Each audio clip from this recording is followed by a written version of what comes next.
अस्सलामुअलैकुम। Medkit talks की एक और अमेजिंग सी एपिसोड में आप सभी लोगों को वेलकम करते हैं। आज हमारे साथ स्टूडियोज में एक और बहुत ही अमेजिंग डॉक्टर मौजूद हैं। हमें ज्वाइन किया है डॉक्टर फरीहा जुबैर ने।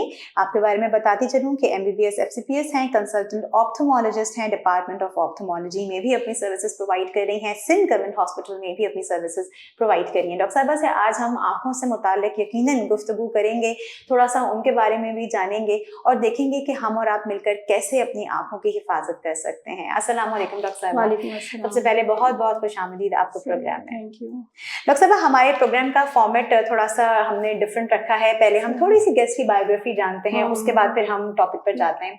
अगर मैं आपसे पूछूं और मैं आपको टाइम लाइन में ले जाऊं पीछे, तो डॉक्टर साहब क्या बचपन से आपने ये डिसाइड किया हुआ था कि मैंने बड़े होकर डॉक्टर बनना है? आपके करियर का इंतखाब कैसे हुआ?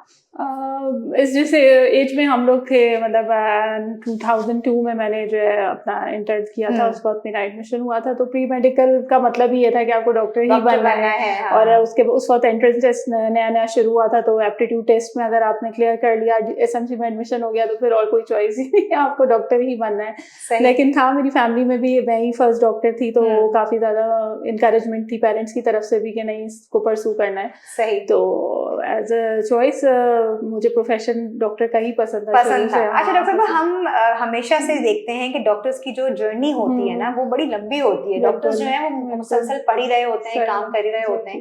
तो इस जर्नी के दौरान किसी वक्त डॉक्टर फरीहा को ये लगा हो कि बस अब मैं डिमोटिवेटेड हो गई हूँ, तो किसने आपको उस पूरे सफर में मोटिवेट रखा? कौन थे वो?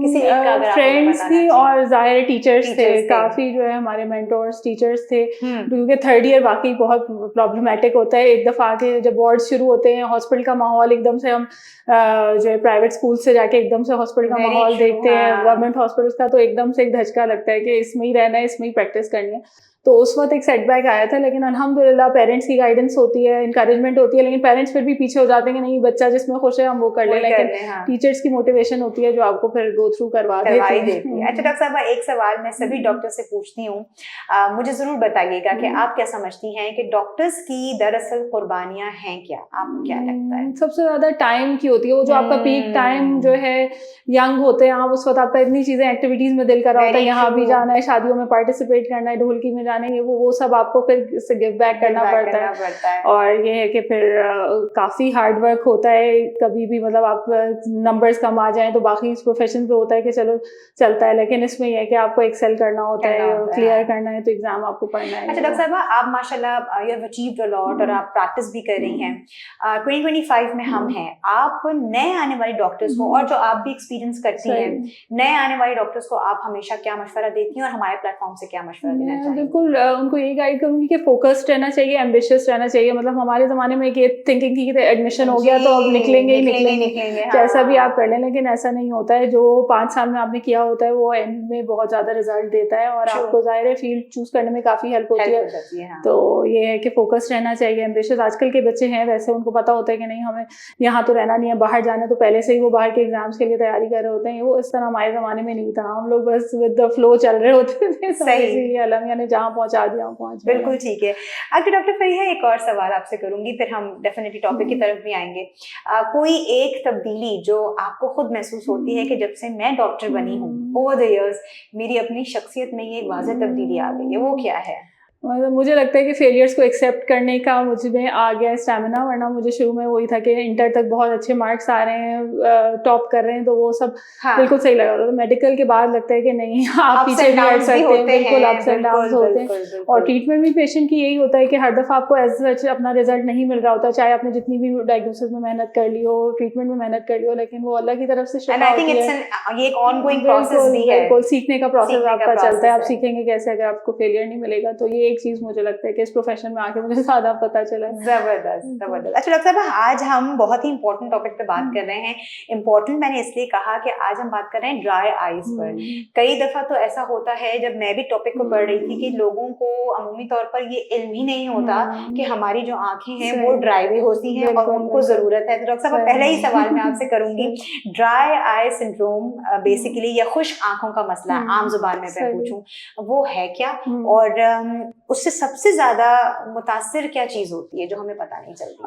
असल में हमारी जो कॉर्निया आगे वाली लेयर होती है उसका जो है इंटरफेस होता है एटमॉस्फेयर के साथ, तो वो टीयर फिल्म बीच में एक ऐसी लेयर होती है जो उसको प्रोटेक्ट भी कर रही होती है, उसको जो है दिखाने में, रिफ्रैक्शन में सबसे ज्यादा part cornea tier film interface का होता है। ठीक है। तो ड्राई आईज में बेसिकली ये इंटरफेस डिस्टर्ब हो जाता है, जिसकी वजह से जो है पेशेंट को काफी ज्यादा सिम्टम्स भी आते हैं, काफी को नहीं भी पेशेंट को सिम्टम्स आते हैं, लेकिन after some incident like surgery या ऐसे को एग्रीवेट हो जाते हैं तो फिर वो ज्यादा फील करता है। और आजकल स्क्रीन टाइम ज्यादा होने की वजह से काफी ज्यादा ये प्रॉब्लम आ रही है, बच्चों में भी आ रही है, वरना ये एज एन एल्डरली और पोस्ट मेनोपॉजल वुमेन का डिजीज था कि वो जो है उनको बहुत प्रॉब्लम होती है, हार्मोन्स कम हो जाते हैं, एंड्रोजन वगैरह तो ही आता था, लेकिन अब ये बहुत कॉमन हो गया है। और वो यही है कि टीयर फिल्म इंस्टेबिलिटी है, टीयर्स सही नहीं बन रहे होते, उसकी वजूहात काफ़ी ज़्यादा हो सकती हैं, अंदरूनी भी हो सकती हैं। बैरूनी यही है कि आपका स्क्रीन टाइम ज़्यादा है, मोबाइल यूज़ ज़्यादा है, और एयर कंडीशनिंग ज़्यादा है, उसमें ड्राई हो जाती हैं आईज, तो ये है। बिल्कुल सही। अच्छा डॉक्टर साहब, एक सवाल मैं आपसे और पूछना चाहूंगी कि अगर बहुत लंबे अरसे तक किसी बच्चे की या किसी भी अडल्ट की ड्राई आईज हैं और वो उसको प्रॉपर ट्रीट नहीं कर रहा, तो क्या उससे साइमल्टेनियसली आई साइट पर असर पड़ रहा होता है? बिल्कुल बिल्कुल, जैसे मैंने बताया कि रिफ्रैक्शन में सबसे बेसिक पार्ट ही कॉर्निया और टीयर फिल्म का है, बाकी रेटिना और लेंस का भी काम है, लेकिन सबसे ज्यादा कॉर्निया की सेहत जरूरी है। तो कॉर्निया की सेहत तभी सही होगी जब उस पर प्रॉपर टीयर फिल्म होगी, तो बिल्कुल विजन इफेक्ट होती है, और आगे जाके काफी सिंड्रोम्स में ये आई मेल्टिंग, परफोरेशन इस तरफ चली जाती है, तो वो तो फिर विजन आपकी बिल्कुल ही जाती है। तो ये कि जो भी माइनर सी भी चीज हो उसको आपको एड्रेस करना चाहिए। अच्छा डॉक्टर साहब, एक और सवाल, बहुत सारे लोग बहुत सारे लुब्रिकेंट्स यूज करते हैं आंखों के लिए, या आर्टिफिशियल टीयर्स के नाम से अब हम एक नई चीज सुनते हैं, ये भी डॉक्टर साहब क्या ये जरूरी है? मैं चाहूंगी सुनने वालों की जरूर आप इसलिए कीजिएगा कि बाज़ दफा लोग ओवर द काउंटर जाके उन्हें जरा सी खुश्की महसूस हुई या आंखों में खिंचाव हुआ या व्हाटसोएवर जो भी फीलिंग हुई, ओवर द काउंटर जाके उन्होंने आर्टिफिशियल टीयर्स ले लिया या कोई लुब्रिकेंट ले लिया और इस्तेमाल करना शुरू कर दिया, वक्त के साथ छोड़ दिया। डॉक्टर साहब, कितना जरूरी है कि अगर किसी शख्स को बेसिक अलामतें हो रही हैं तो वो डॉक्टर से पूछकर डॉक्टर के रेकमेंडेड आर्टिफिशियल टीयर्स यूज करे? बिकॉज ये तो डॉक्टर साहब मैं अपने इर्द गिर्द भी बहुत लोगों को देखती हूँ कि वो डॉक्टर तक जाने की जहमत भी नहीं करते। नहीं, अगर जरूर बताइए, बिल्कुल माइनर सा इशू है तो ओवर द काउंटर ड्रॉप्स आपको नुकसान नहीं पहुंचाएंगे, लेकिन एक ऐसी चीज है कि टीयर फिल्म के अंदर 3 चीजें हैं, उसमें सिर्फ एक पार्ट एक्वस पार्ट है जो आप उसको कवर करें ड्रॉप्स के साथ, बाकी दोनों पार्ट लिपिड लेयर और म्यूकिन लेयर वो आपकी आंख की एनाटॉमी खराब होने की वजह से है। तो वो जब तक आप एड्रेस नहीं करेंगे, ऊपर से सिर्फ लुब्रिकेंट्स डालेंगे, एक ऐसी मिसाल है कि रॉक के ऊपर आप पानी डाल रहे हैं और वो रॉक पोरस ही नहीं है, वो अंदर जज्ब भी नहीं कर रही पानी, तो फिर कोई इफेक्ट नहीं होगा। मतलब ऐसे में डराने के लिए पेशेंट को नहीं कहूंगी कि आर्टिफिशियल टीयर्स फिर भी जो है बेक्निसोल और अर्के गुलाब से बेहतर है कि आप यूज करें, वो तो आपको जो है वो टेम्परेरी रिलीफ दे रहा है, वो आपको आवरली यूज करना होगा, क्योंकि जाहिर है आपकी टीयर फिल्म तो कंटिन्यूस बन रही है, और आर्टिफिशियल टीयर्स आप 3-4 दफा ऐसी दिन में डाल रहे हैं बिल्कुल हकीमी दवाओं की तरह, तो वो नहीं काम करेंगे, वो आपको आवरली डालने हैं ताकि आपका वो इरिटेंट ना बने। और ये हमें यकीनन डॉक्टर ही बताएंगे कि हमारी आंख के साथ दरअसल मसला क्या है, और हिस्ट्री पता होनी चाहिए कि ये वाले टीयर से नहीं फायदा हुआ था, काफी चीजें आ रही हैं, कोई प्रिजर्वेटिव आपको एलर्जी कर रहा है, बेंजाइलकोनियम से आपको एलर्जी हो रही है, तो आप प्रिजर्वेटिव फ्री टीयर ड्रॉप्स की तरफ जाएंगे।